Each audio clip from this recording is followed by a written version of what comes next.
UDPS est au pouvoir aujourd'hui, demain et éternellement.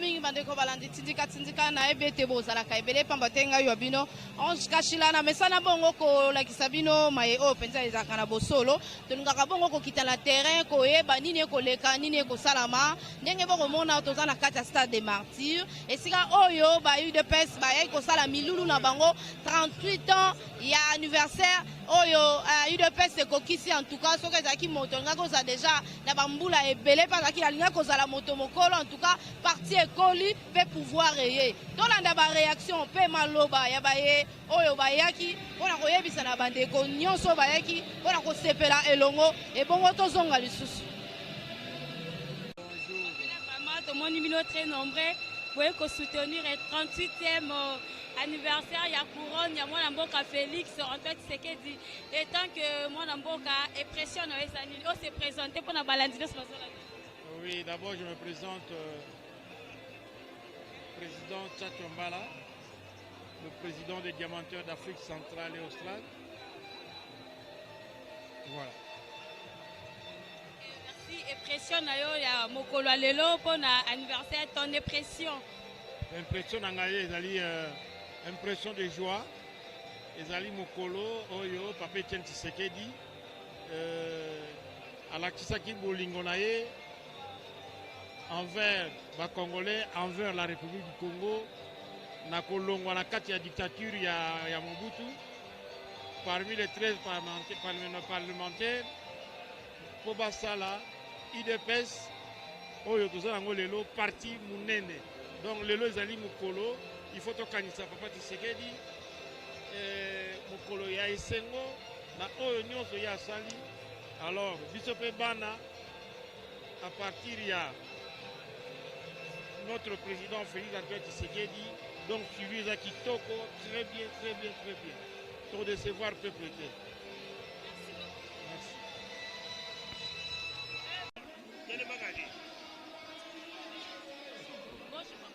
Bonjour. En tout cas, tout le monde est venu là parce que tu es sympathise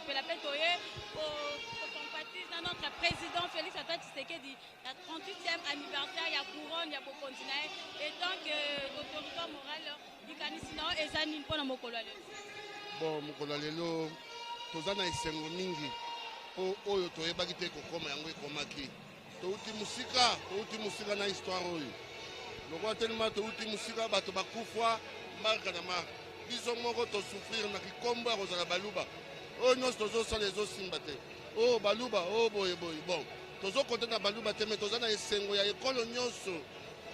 Po tokokisi 38 ans ya parti na biso ya UDPS. Yango toza na esengo munene to fete kaka. Merci papa Kadika Diama 10 000 kara UDPS parti munene et conseil ni kopesa na baenyozo basadera na kati ya parti munene ya UDPS. Bon, conseil na opesa bandeko nyonso boyebi UDPS. UDPS problème à UDPS eza la patience. UDPS koya koya nokite. Koya rapide bozonga rapidité. Yaka na patience na UDPS. Landa mibeko ya UDPS. UDPS eza na école moko te. UDPS ekanga école nyonso. Ekanga bakwe nyonso, ekanga école nyonso. Ozala mungala, ozala mungombe, ozala muyaka, ozala wapi yaka na UDPS. Eloko tozosenga bitumbeza makasi. Tosangana tozala kimoko tobunda bitumba.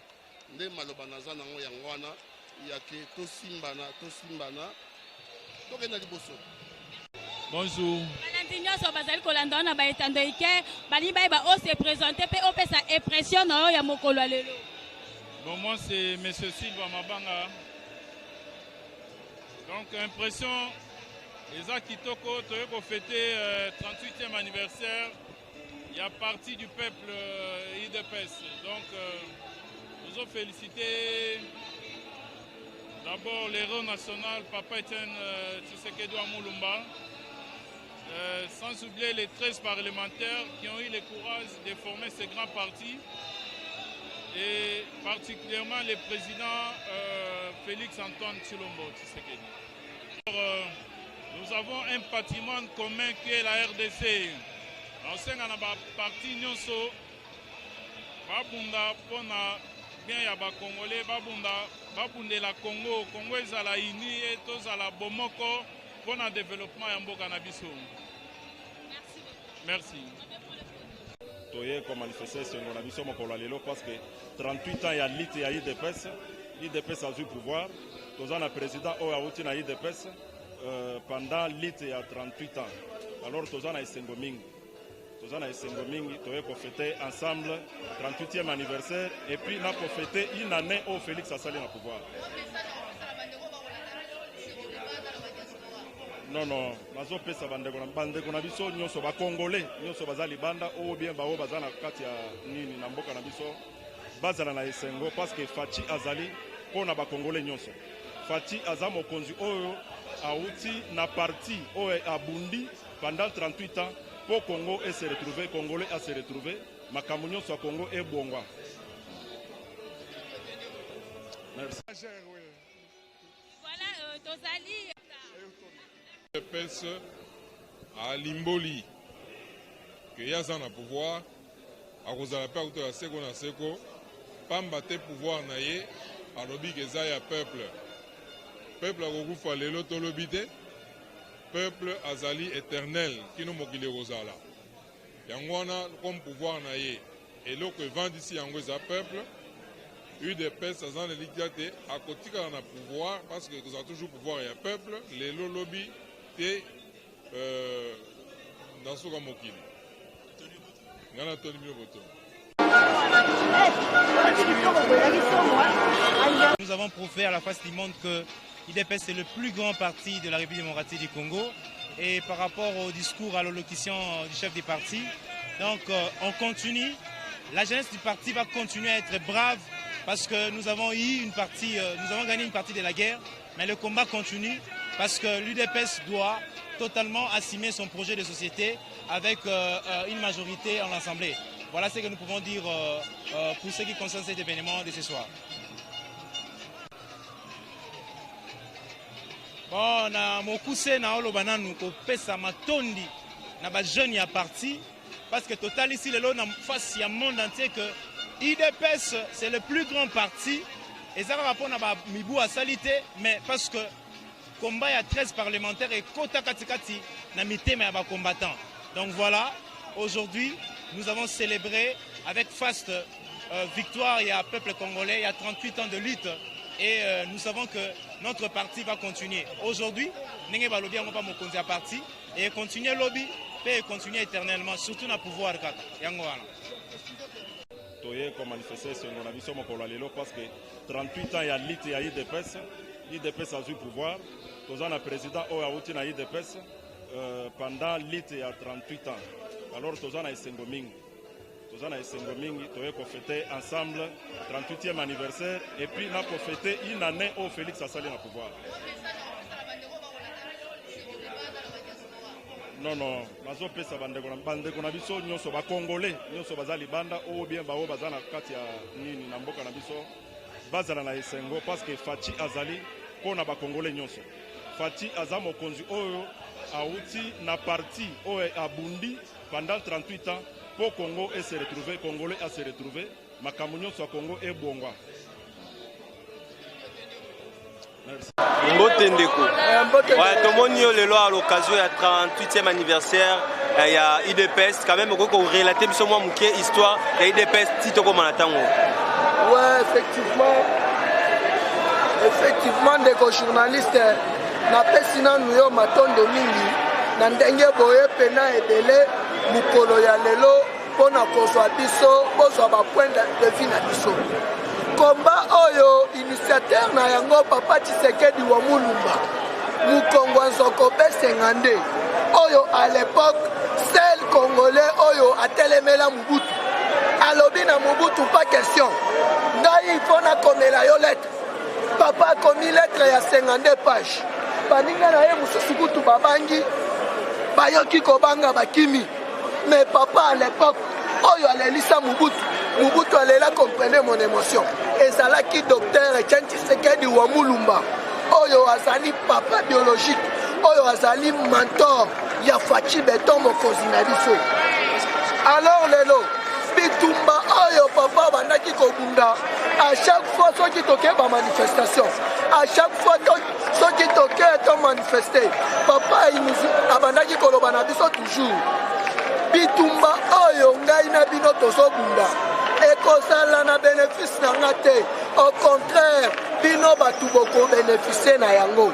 Alors à des fois tobanaki kofanda tozomituna ba question tolobi pourquoi papa zolobela biso na baradoche zokande papa ayebaki déjà que non un jour akozala lisusu te biso nde tokwacheve komba oyo soki lelo bomoni biso awa na stade de martyr babiso bakanga biso po toyiba te po tosala kuluna te mais bakanga biso tout simplement parce que on revendiquait totelemelaki 3e mandat tolobi mais c'est Kabila il est temps il faut tirer pouvoir moninga mususu azwa Congo ezaka kayote. Alors na komba biso to banaki komene na bitumba oyo biso to banaki kolungite to riska baliwa to beta ba prison to beta ba ndolo to beta ba makala à l'occasion de rien parce que c'était juste là que non to banaki kotelemela Kabila atika bokozi poto le canal alternance les losos qui biso ba prisonniers politiques to se retrouver libanda boye c'est à cause il y a démocratie oyo Fachi Beton oyo mokonzi na biso ya mboka azo prôné yango lelo tozo se retrouver libanda tout monaki président na biso alobi pas question ya makambu ya célébration il y a 6 millions de dollars américains parce que pour célébrer na 6 millions de dollars américains c'est craché sur la tombe il y a ba collègues na biso ba compagnons na biso d'élite oyo ba kufa na lit oyo célébrer ko célébrer une année oyo balingaki basala ba billet mutu neti Kabila oke tchaye na billet ba famille ya ba collègues na biso ba combattants oyo batumba na permanence ya UDPS ba koloba nini est-ce que ba kozala na esengo yango lelo biso tozali awa tozo fêter 38e anniversaire pas seulement anniversaire il y a UDPS mais ezali pe arrivé il y a démocratie ezali arrivé il y a état de droit tomoni lelo batu bakomi osala ba marche tranquillement il faut dire merci na Fachi yo na kala okosala marche na mutuka okobandela wapi okosukela wapi lelo Fachi aye okomi kosala marche na mutuka ozoleka na TV ozoloba di n'importe quoi okoleka na média ofingi oyo ezalaki makambo ebandaki kosalema na époque ya Kabila te mais na Fachi tomoni yango liberté d'expression liberté de presse liberté de revendication lelo tomoni mutu donc tokomi pena démocratie eye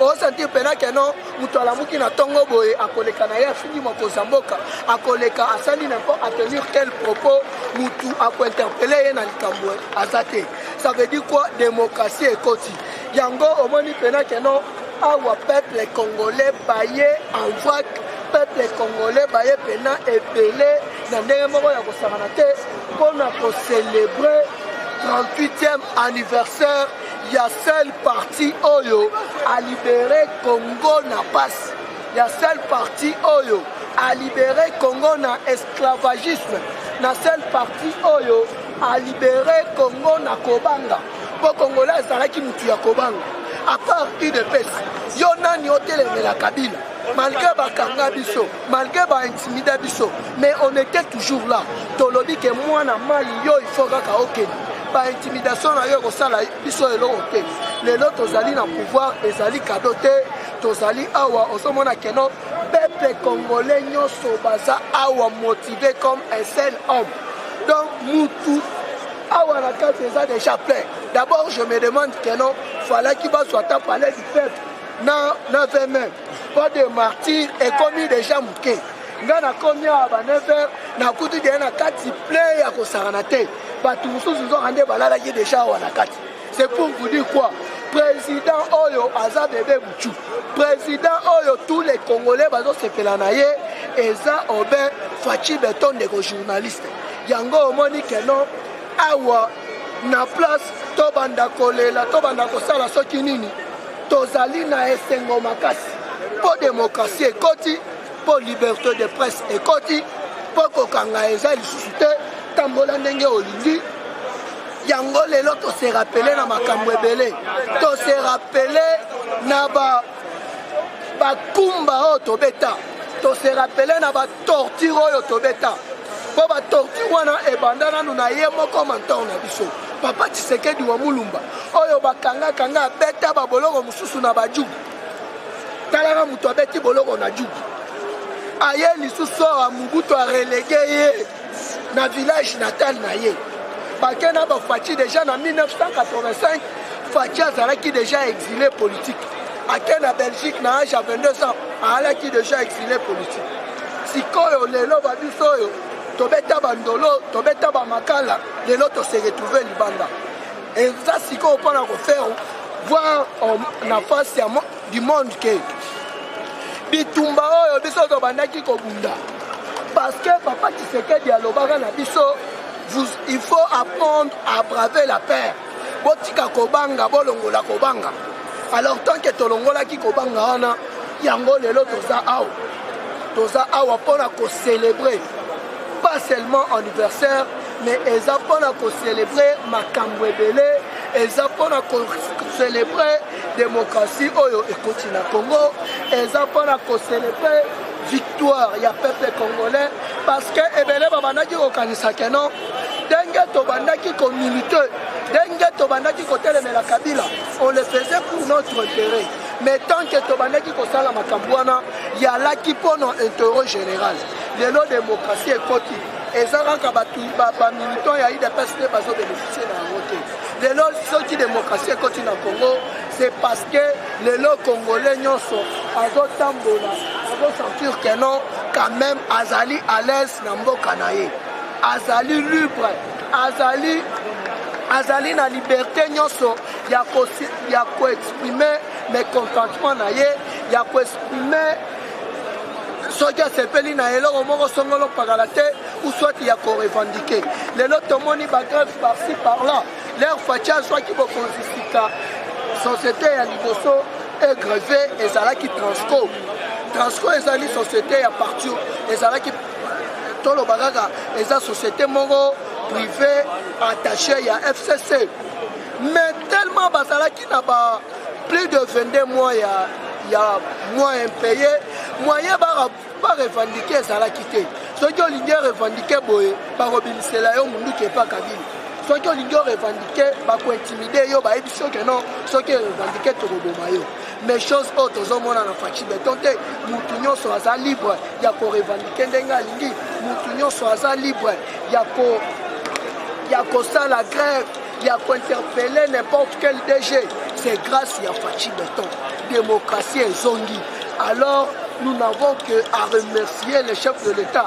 Nous n'avons qu'à encourager Mokonzi na biso ya mboka à continuer la vision na ye azali na yango. Malgré que non badongolo misu baza ebele, malgré que batu mususu baye pona koétouffer vision to démarche ya chef de l'État. Mais bakongoka te parce que Fachi azali 100% congolais. Azana souci ya kobongisa pe ko améliorer social ya peuple congolais malgré bakal malgré badongolo misu mais Fachi pena azali toujours déterminé ya kotravailler azali toujours déterminé na courage moko exceptionnel oyo azali déterminé na yango malgré que non bato azana bango balingi toujours kochela ye bakal bamususu bazoyiba bamongo bomoni kutu lelo bakini awa bayete parce que bayebi que non peuple congolais alingaki awolola bango na ndenge moko ya kosala na kendeko ya journaliste vraiment oyo nalaki nango na mokuse yango wana. Merci. Vous êtes le meilleur parce qu'au fil des années, quand bien même l'élite avait montré les signes de faillite et du découragement, vous avez gardé les flambeaux de la lutte pour la démocratie et l'état de droit.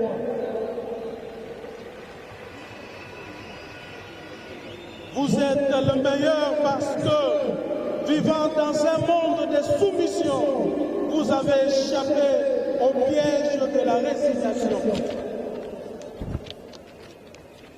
Aujourd'hui, plus qu'hier, vous êtes le fer de lance d'une génération déterminée et mobilisée pour une cause noble. Votre bravoure légendaire force l'admiration des uns et provoque le froid des autres. Vous êtes pour l'UDPS ce qu'a été la jeunesse de l'ANC durant l'apartheid en Afrique du Sud.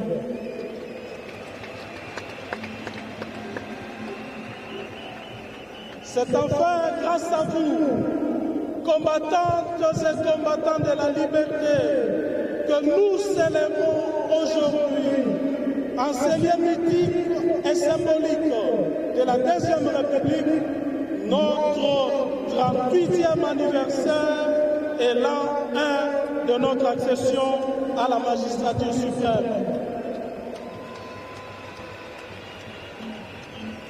Mieux que quiconque, vous êtes le véritable gardien du temple. C'est pourquoi, soyez fiers et dignes d'avoir hérité des pères fondateurs de ce combat que nous prenons ici l'engagement de continuer jusqu'à la victoire totale. Je suis d'autant plus ému que j'imagine les sentiments de fierté qu'auraient éprouvé en ce moment précis nos pères fondateurs ainsi que nos martyrs. Comme je l'ai évoqué si haut, la victoire que nous avons célébrée ensemble l'an passé, en raison de l'avènement au pouvoir du président de la République, n'a pas été totale. Face à cette réalité, les combats, notre combat doit se poursuivre.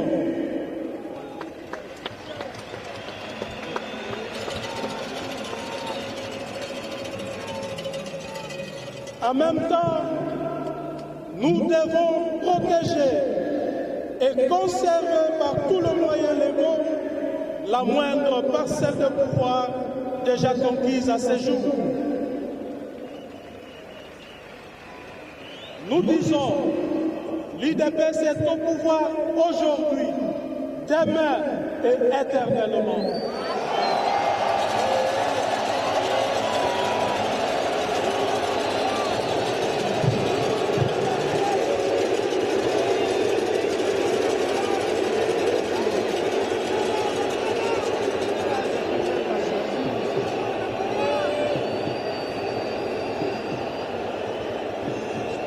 Je répète, pour une bonne audition, l'UDPS est au pouvoir aujourd'hui, demain et pour l'éternité.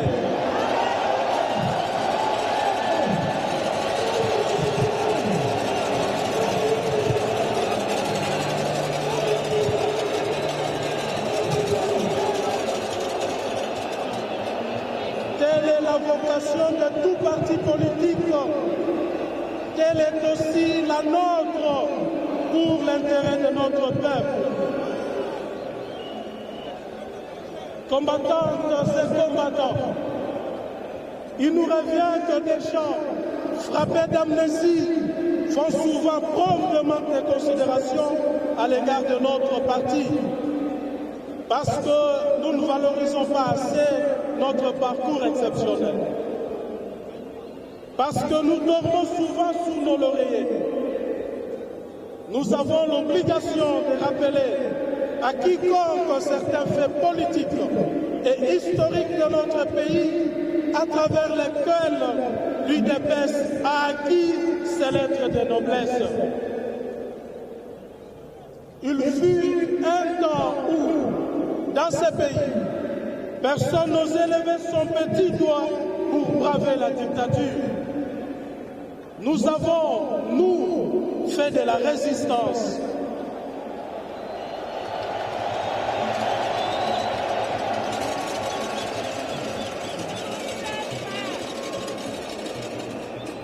Nous sommes les descendants des 13 parlementaires. En tant que fils spirituel, nous avons hérité d'un passé héroïque. En tant que famille politique, nous avons une histoire glorieuse et qui mérite dorénavant que chacun de nous en fasse une promotion. C'est ça notre devoir à l'égard de nos pères fondateurs. Mais aussi à l'égard de nouvelles générations de Congolais qui méconnaissent totalement l'importance et la profondeur de notre lutte pour la liberté d'expression, le multipartisme, le pluralisme politique et syndical. Nous avons le devoir d'éduquer, d'informer et d'informer. À travers le président de la République, l'UDPS a accepté de passer outre les humiliations et les sacrifices d'hier afin de permettre à ce pays d'avancer.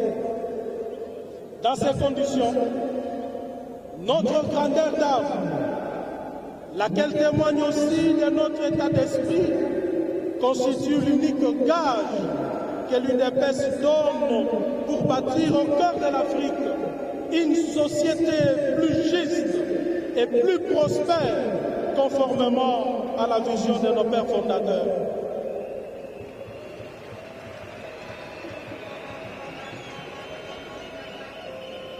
Notre mission, laquelle est en même temps notre devoir, c'est d'instaurer un autre système politique, celui rendant effectif l'état de droit, socle du développement par excellence.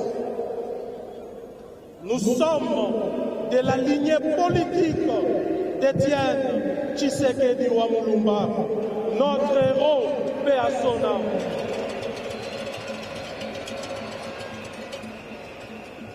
Par conséquent, notre option pour le peuple d'abord demeure à ce jour non négociable, parce qu'il faut donner à ces peuples du travail, une justice équitable, des soins de santé et une formation adéquate.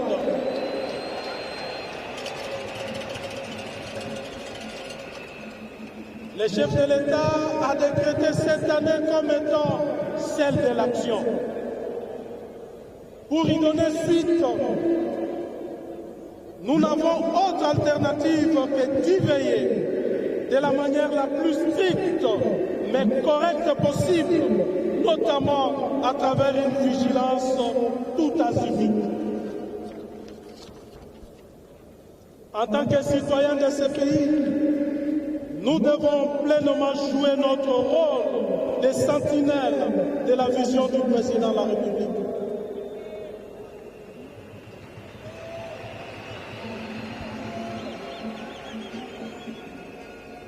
Il est vrai que les élus doivent relayer vos préoccupations auprès des différents organes exécutifs.